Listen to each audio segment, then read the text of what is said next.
Welcome to Mike's Organic Cafe. Let's make a banana cheesecake to enjoy after a workout or long fast after a protein-packed dinner.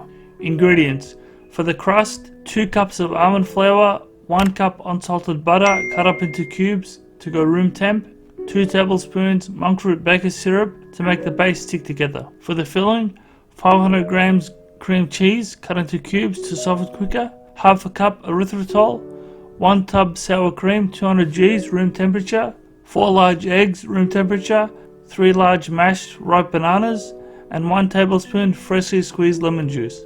For the garnish, 1 tub of cream 200 Gs with collagen protein for serving, optional. Fresh banana slices, also optional, but it'll make the cake look artistic. Cinnamon powder, non-negotiable, it'll counter the sweetness of the bananas. Let's begin. Step 1. Gather the ingredients and position a rack in the center of the oven and preheat it to 160 degrees Celsius or 320 Fahrenheit. Step 2. Grab your baking dish. I'm using a round cake tray to make it a higher cake. You can use a tart tray to make it lower. They're both the same as the base comes out, so grab a sheet of baking paper, scrunch it up, then place it on the bench, then the removable tray part on top. Then insert it into the cake tray on the bench top and click the cake size into it.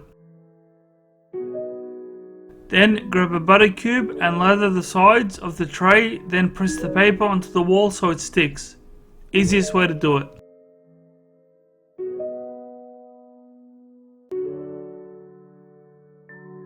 Step 3. In your dough mixer bowl, add 2 cups of almond meal with the skin or use skinless for a smoother texture. Then add the butter, it should be soft at room temperature by now, and add the syrup, combining until it's all mixed.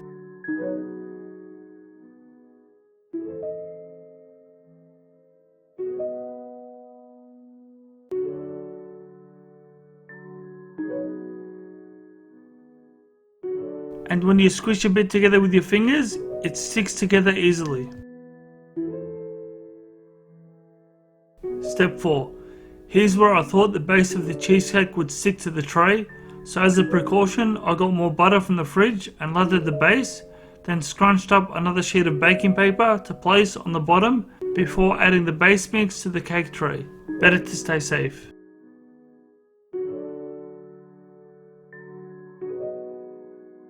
Step 5. Now we can pour the base mixture onto the center of the cake tray, then evenly spread it out to cover the whole base. I tried with a rubber spatula, then a steel one, but it was too sticky, so the best way to do it is wash your hands first, then gently press it down until it's about 1 centimeter thick.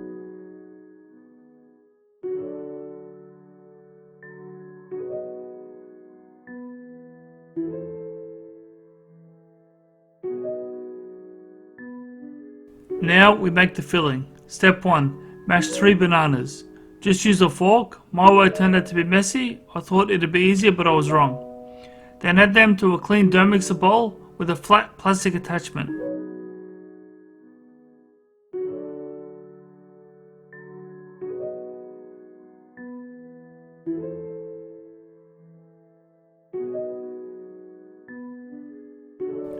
Add the cream cheese, erythritol, sour cream, 4 large eggs and lemon juice.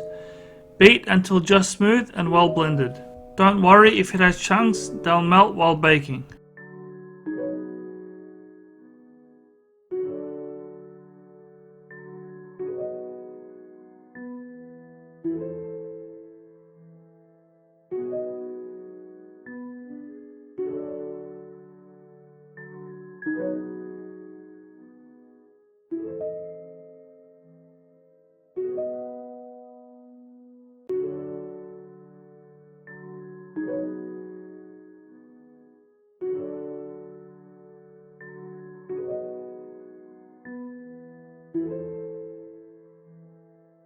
Step 2. Pour the mixture into the prepared cake pan.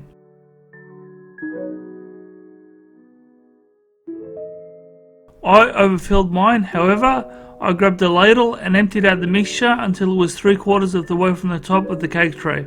The rest can be used to make another cheesecake in a tart tray. Step 3. Bake for 45 minutes, then check if it needs more time. We don't want to burn it. It should wobble in the center, but will go firm when we refrigerate it. Step 4. When the alarm goes off, check on it. The sides should be browned and the center jiggly. If you need more time, leave it for 5 more minutes or close the oven. The heat will let it cook longer. Otherwise, place it on a cooling rack to cool completely at room temperature. About 1 hour. Do not remove from the tray. Step 5. While it cools, mix collagen, protein and cream. Chop up bananas and have your cinnamon ready. The cheesecake is very sweet because of the ripened bananas, but adding cinnamon should help counter that. Garnish with fresh banana slices and a dusting of ground cinnamon, then serve with added collagen protein cream and enjoy. Be seeing you!